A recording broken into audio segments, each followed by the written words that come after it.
Hello my dear, are के simple classes में आपका वेलकम है।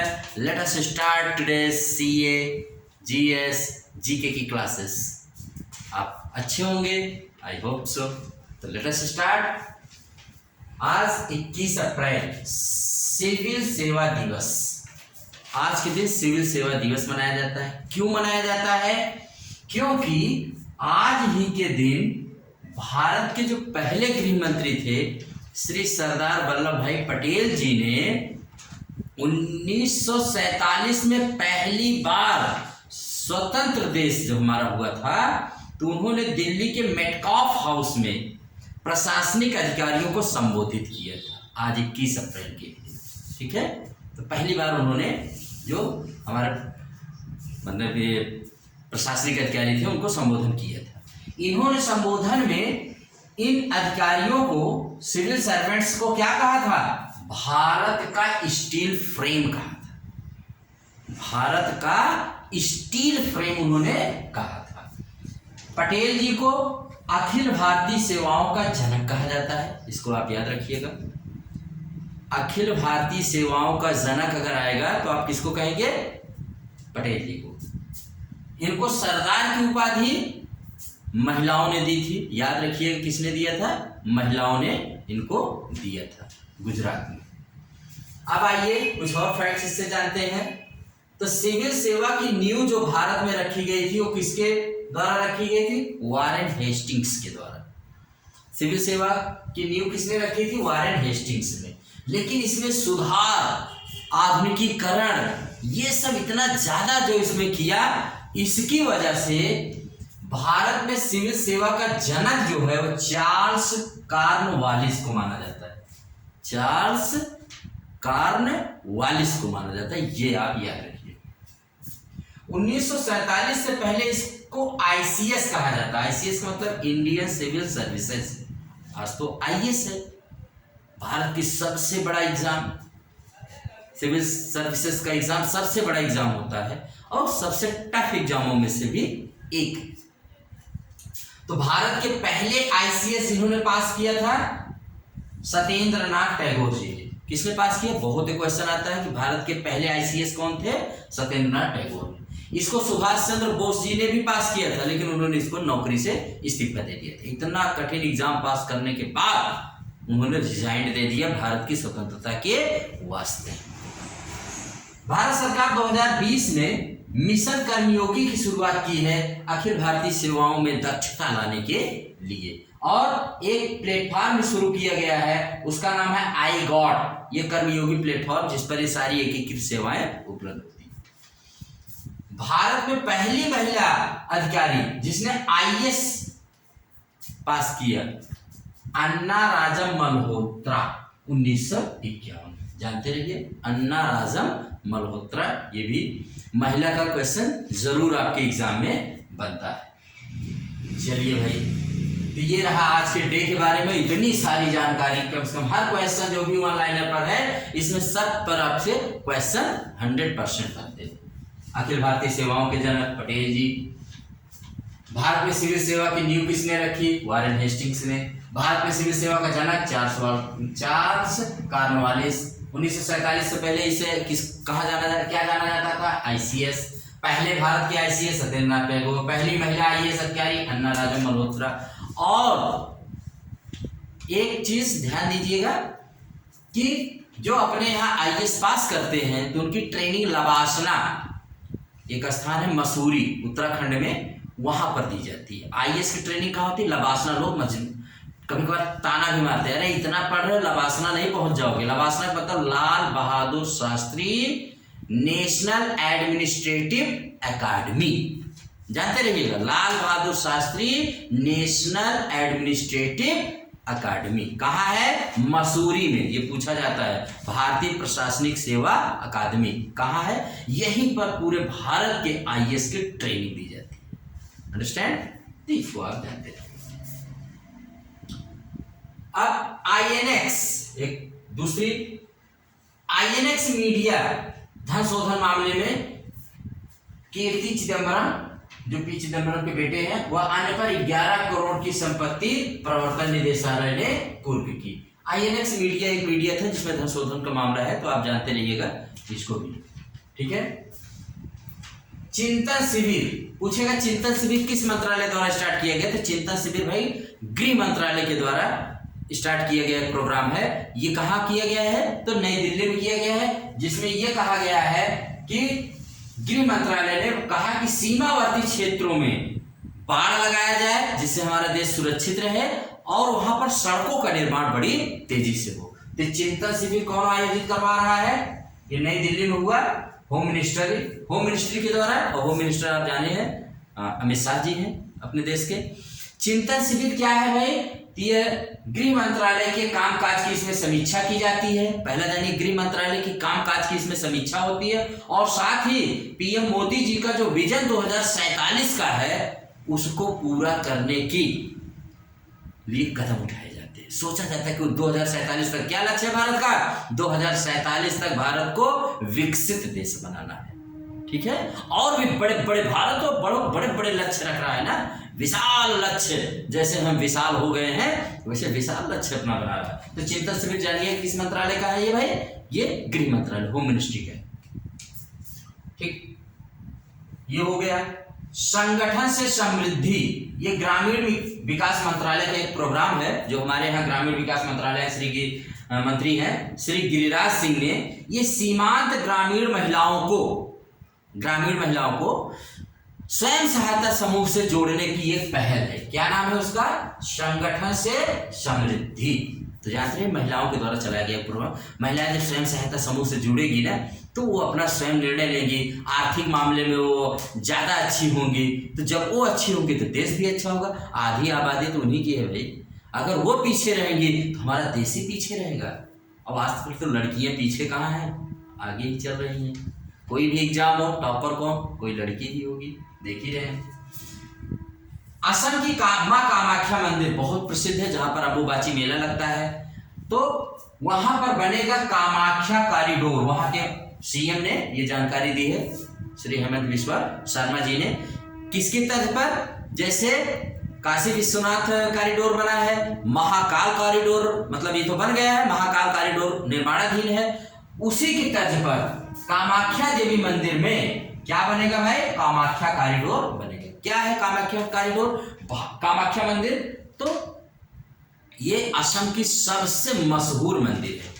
क्या है यहाँ पर? तो देखिए, जब बताते हैं कि सती जो शंकर जी की पत्नी थी वो अपने आप को जब सती कर लेती हैं, माने कूद जाती हैं आग में और वो मर जाती हैं, तो उनकी डेड बॉडी को लेकर के शंकर जी कई ऐसे मतलब घूमते रहे। अब उनकी किसी की हिम्मत नहीं पड़ रही थी कि इनको कौन कहे कि आप इनकी डेड बॉडी को रख दीजिए। तो भगवान विष्णु ने चक्र से, सुदर्शन चक्र से अपने सती जी के अंगों को काट दिया। वो 51 या 52, कहीं कहीं 52 मिलता है, कहीं कहीं 51। तो भारत के 51 स्थान पे जाके गिरे। उन्हीं 51 स्थानों को क्या कहा जाता है? 51 शक्तिपीठ कहा जाता है। ये माँ की वहां पर ये 51 देवी की पीठ बन गई, जिसमें आपके बहुत सारे हैं। कामाख्या देवी है, विंध्याचल भवानी है। तो ये सब तमाम ऐसे हैं आपके जहां पर ये जाकर के बने हैं। तो कामाख्या उसमें बताते हैं मूल स्थान है। यहाँ पर माता जी की योनि गिरी थी, उनका प्राइवेट पार्ट यहाँ पर गिरा था। बहुत मशहूर है। कहाँ पर? ये असम में है। ठीक है, ये जानते रहिएगा, असम में कामाख्या। और इसमें एक मेला लगता है, बहुत विश्व प्रसिद्ध मेला लगता है, अंबुबाची का मेला। कौन सा मेला? अंबुबाची का मेला। बताते हैं तंत्र, ये जो जादू टोना, ये सारे प्रकार की सिद्धि आपको वहीं पर जाकर होगी। तो सीखना हो तो चले जाइएगा, टाइम मिले तो। तंत्र मंत्र ये सब की सिद्धि कहाँ होती भाई? वहां पर होती है। तो ये भी आप जानते रहिए। और बहुत बड़ी शक्तिपीठ है, विज्ञान का वहां पर चमत्कार है। बहुत दिव्य और भव्य मंदिर है हमारे देश का। कौन? कामाख्या देवी मंदिर। कहां पर है? असम में ये आता है। तो मंदिर भी देखते रहिए, मंदिर से क्वेश्चन आते हैं अपने देश में। भारत सरकार ने नेशनल क्वांटम मिशन को दी मंजूरी। बहुत सुपर डुपर इंपॉर्टेंट क्वेश्चन भाई। क्या है नेशनल क्वांटम मिशन? तो देखिए, फिजिक्स में एक क्वांटम होता है जिसमें परमाणु से, बहुत छोटे से अणु से माने उससे उसमें मतलब काम किया जाता है। क्वांटम टेक्नोलॉजी से काम जब किया जाता है तो बहुत फास्ट होता है। तो इसके लिए भारत सरकार ने 6003 करोड़ रुपए से नेशनल क्वांटम मिशन के मंजूरी दी है। तो आप इसको याद रखिएगा कि नेशनल क्वांटम मिशन के लिए कितनी, तो ये 2023-24 से 2030-31 तक ये इतनी राशि खर्च की जाएगी। और ऐसा नेशनल क्वांटम मिशन को मंजूरी देने वाला भारत विश्व का 7वां देश बना है। यानी अभी ये क्वांटम टेक्निक इन 6 देशों में चल रही है। कौन कौन से मैं पढ़ दे रहा हूं, आपको याद हो जाएगा। America, Australia, Finland, France, Canada, China, इन देशों में ये टेक्नोलॉजी अभी वहां रिसर्च और डेवलपमेंट में काम हो रहा है। भारत में एप्लीकेशन पर काम होगा। ये सब रिसर्च करते रहेंगे, ठीक है, करते रहिए, हम लोग एप्लीकेशन पर काम करेंगे, ठीक है। भारत पे एप्लीकेशन माने कि किसका व्यावहारिक प्रयोग कहां किया जाएगा, कैसे किया जाएगा, इस पर भारत प्रयोग कर रहा है। अभी ये लोग रिसर्च कर रहे हैं, करिए, ठीक है, अच्छी बात है। आप लोग R&D पे वर्क करिए, हम लोग एप्लीकेशन पे वर्क करते हैं, तभी तो हम भारतीय सबसे आगे रहेंगे, ठीक है। और उसके बारे में क्या जानिए भाई, तो क्वांटम टेक्नोलॉजी का प्रयोग सब क्षेत्र में होगा। कोई क्षेत्र ऐसा नहीं जिसपे इसका प्रयोग नहीं होगा। वो चाहे शिक्षा हो, चाहे वो स्वास्थ्य हो, चाहे वो हमारी आपकी कोई भी क्षेत्र, कहते हैं A to Z सारे क्षेत्रों में तहलका मच जाएगा जिस दिन ये टेक्नोलॉजी आ जाएगी। ये सुपर कंप्यूटर जिस काम को बरसों में करेगा, ये क्वांटम कंप्यूटर जिस दिन आएगा ना, उस काम को मिनटों में करेगा। आप समझ सकते हैं कि कितना शक्तिशाली चीज आ रही है। सुपर कंप्यूटर जो दुनिया के सबसे कठिन चीज को मिनटों में करते हैं, उस काम को, जिस काम को क्वांटम माने सुपर कंप्यूटर को दिया जाएगा, जिसको करने में उसको भी वर्षों लगते हैं, वो काम क्या करेगा, ये मिनटों में करेगा क्वांटम कंप्यूटर जब आएगा। तो ऐसे जाने क्वांटम टेक्नोलॉजी फिजिक्स का बहुत अच्छा चैप्टर है ये। इसकी शुरुआत कहां से? 1997 में क्वांटम टेक्निक की पहली बार एक विद्वान थे जेरार्ड जे मिलबर्न ने अपनी किताब में इसका जिक्र किया। और 2003 से इस पर कुछ लेख आना शुरू हुए और अब देखिए हमारा देश 7वां देश बना है विश्व का, जहां पर हम लोग क्वांटम टेक्नोलॉजी खुद ही चल रहे हैं, अप्लाई करने चल रहे हैं, लागू करने चल रहे हैं। तो very very super duper important है भाई, कौन सी टेक्निक? नेशनल क्वांटम मिशन की मंजूरी भारत सरकार द्वारा दी गई है। अगला देखते हैं, आओ कुछ झगड़ा लड़ाई भी देख लें। देखो राज्य होते हैं, जैसे हमारे आपके घर के बगल पड़ोसी होते हैं, पड़ोसी से कोई ना कोई तो लेन देन टन टनाटन चलता ही रहता है, आप जानते ही हैं। वैसे ही राज्य भी ना अपने देश में सीमा का विवाद, जमीन का विवाद बहुत ज्यादा है। तो कल असम और अरुणाचल में 1972 से चला आ रहा सीमा विवाद नई दिल्ली में होम मिनिस्टर, गृह मंत्री जो हमारे हैं, उनके सामने इन दोनों राज्यों श्री पेमा खांडू जी जो अरुणाचल प्रदेश से हैं और हेमंत बिश्व शर्मा जो हमारे असम के, इन दोनों ने 123 गांवों का जो विवाद लेकर इनके चल रहा था सीमा पर, वो विवाद कल समाप्त हो गया। 2022 में भारत सरकार की मदद से असम और मेघालय का विवाद समाप्त हुआ था। 2023 में जाके असम और अरुणाचल का विवाद समाप्त हुआ।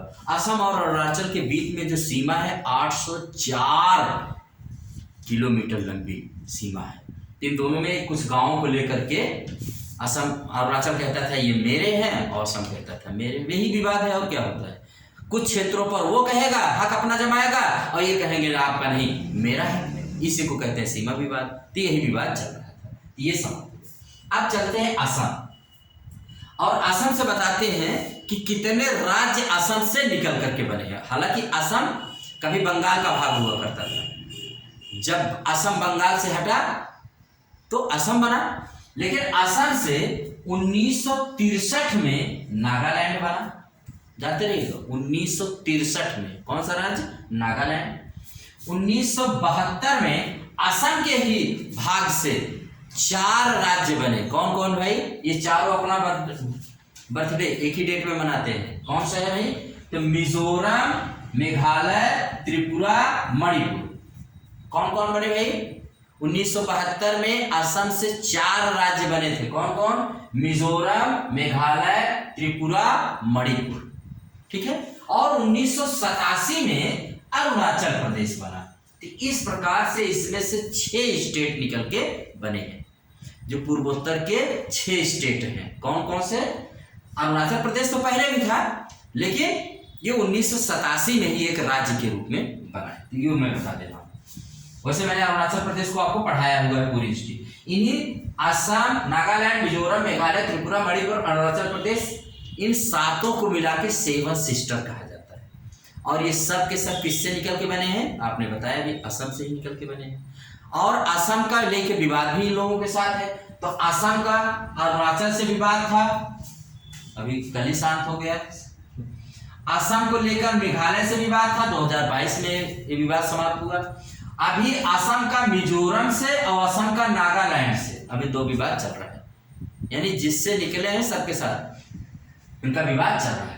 और भी विवाद मैं आपको बता दे रहा हूँ, हरियाणा और हिमाचल प्रदेश को लेकर विवाद है, सीमाई विवाद, अंतरराज्यीय विवाद चल रहा है। महाराष्ट्र व कर्नाटक को लेकर विवाद चल रहा है, ठीक है। तो महाराष्ट्र और कर्नाटक के विवाद में एक जिला पड़ता है बेलगांव। बेलगांव जिला ऐसा है जहां पर गांधी जी ने पहली बार कांग्रेस की अध्यक्षता भी की थी। अब वहां पर उस बेलगांव जिले में, जो एकदम बॉर्डर पर है महाराष्ट्र और कर्नाटक के, वहां पर उतनी संख्या में मराठी भी है, उतनी संख्या में कन्नड़ लोग भी हैं। कर्नाटका चाहता है कि हमारे ही यहाँ रहे, और महाराष्ट्र कहता है नहीं, ये जिला हम लेकर रहेंगे। तो भाई ये क्यों कहता है कि हम लेकर रहेंगे? महाराष्ट्र कहता है देखो, एक तो यहाँ पर मराठी ज्यादा है, उनका अपना कहना है कि मराठी यहाँ पर मराठी भाषी ज्यादा है। और दूसरे, जब बंबई हुआ करता था, बंबई प्रेसिडेंसी थी, बंबई से ही महाराष्ट्र और गुजरात बने 1960 में। तो वो कहता है कि भाई पहले ये बॉम्बे का हिस्सा था, तो बॉम्बे से हिस्सा तो महाराष्ट्र और गुजरात बने। तो जब 1956 में SRC आई, राज्य पुनर्गठन आयोग आया, तो आपने मेरा जिला उठा के कर्नाटक को क्यों दे दिया? उसका ये विवाद है, उसका कहना ये है। तो कहने का मतलब ये विवाद चल रहा है, बहुत बड़ा विवाद है। कौन सा? महाराष्ट्र और कर्नाटक के बीच में। किस जिले को लेकर? बेलगांव को। अब हरियाणा और हिमाचल में, तो हरियाणा और हिमाचल में कहते हैं, हरियाणा तो आप जानते हैं छोटा सा ही हिस्सा है, किससे निकल के बना है? पंजाब से। और पंजाब से ही निकल के बना है हिमाचल भी, ठीक है। तो पंजाब से तो 3 राज्य एक तरह से निकल के बने, पंजाब से निकला हिमाचल, पंजाब से निकला चंडीगढ़, पंजाब से निकला हरियाणा। हिंदी भाषी ने हरियाणा बना लिया, पहाड़ी भाषी लोगों ने हिमाचल बना लिया, और चंडीगढ़ दोनों की राजधानी हो गई। किसकी? ये हरियाणा और पंजाब दोनों की राजधानी चंडीगढ़। तो इन दोनों में एक जिला पड़ता है हरियाणा का, पंचकुला। तो पंचकुला के एक क्षेत्र है परवाणु क्षेत्र, जो हिस्सा है उसको लेकर के दोनों विवाद है। वैसे हरियाणा का आरोप है कि हिमाचल प्रदेश ने मेरी कुछ ज्यादा जमीन को क्या कर लिया भाई, ज्यादा ले लिया है। यही विवाद मैंने कहा ना, एक दूसरे पर वो आरोप लगाते हैं। एक स्टेट कहेगा कि इन्होंने मेरी जमीन ले लिया है, दूसरा कहेगा हमने तो कुछ नहीं लिया आपका। That is the point, that is the dispute. इसी को कहते हैं स्टेट बॉर्डर डिस्प्यूट, और यही विवाद चल रहा है। यही आपको असम और नागालैंड को भी लेकर के है। असम और नागालैंड में एक गोलाघाट जिला पड़ता है, उसको लेकर के विवाद है। और एक छोटा सा गांव है मेरा पानी, वहां को लेकर के इन दोनों में विवाद चल रहा है। उसके बाद है मिजोरम। मिजोरम राज्य बनने से पहले मिजोरम असम का एक जिला हुआ करता था, लेकिन आज, और ये मिजोरम और असम में सीमा को लेकर वो विवाद है कि आप आए दिन देखेंगे भाई गजब, ये दोनों मतलब एकदम मार काट पे उतर जाते हैं। तनिक भी देर नहीं लगती, अगर हमारे देश की पुलिस और ये सब सतर्क ना रहे ना, तो तनिक भी देर नहीं लगती, ये दोनों खूनी खेल खेल लेते हैं। आए दिन न्यूज़पेपर में आता रहता है असम और मिजोरम को लेकर के क्या सीमा विवाद को लेकर। अब दोनों को ये लगता है कि मेरा एरिया कम है, तो उसको लेकर के ये दोनों अपना चलते रहते हैं। कौन कौन से जिले हैं? तो असम के कछार, हैलाकांडी, करीमगंज, ये लेकर के मिजोरम से इसके विवाद हैं। और आए दिन मैंने कहा ना कि आए दिन ये लोग भिड़ जाते हैं विवाद को लेकर के। तो यही आज का हमारा CA GS GK की क्लासेस, बहुत ही इंपॉर्टेंट मैंने जानकारी आज दी है। देखो, जो इसमें मैं फैक्ट ये बताता हूँ, यही इसका GK भी है और यही इसकी जनरल स्टडी भी है। और सीए आपके ये होते हैं जो करंट में चल रहे हैं। तो इसीलिए मैंने इसका नाम रखा सीए, जीएस, जीके, सब मिला के मैं आपको बताने की कोशिश करता हूं कि ताकि आपका पूरा का पूरा कंप्लीट हो। किसी भी एग्जाम में बैठो, मेरा यही प्रयास है कि आप अपने इस एग्जाम को क्रैक करें और जल्द से जल्द क्रैक करके अपना, अपने मम्मी पापा, अपने देश प्रदेश का नाम रोशन करें और अपने देश का नाम रोशन। पढ़िए और आगे बढ़िए। पढ़ेगा भारत तो बढ़ेगा भारत। इसी के साथ आरके सिंपल क्लासेस को आप लाइक भी कर सकते हैं, शेयर भी कर सकते हैं और सब्सक्राइब करना चाहें तो कर सकते हैं। ठीक है, अगर आपको लग रहा है कि सर मेहनत कर रहे हैं तो कर दीजिए, otherwise you are free. Thank you very much.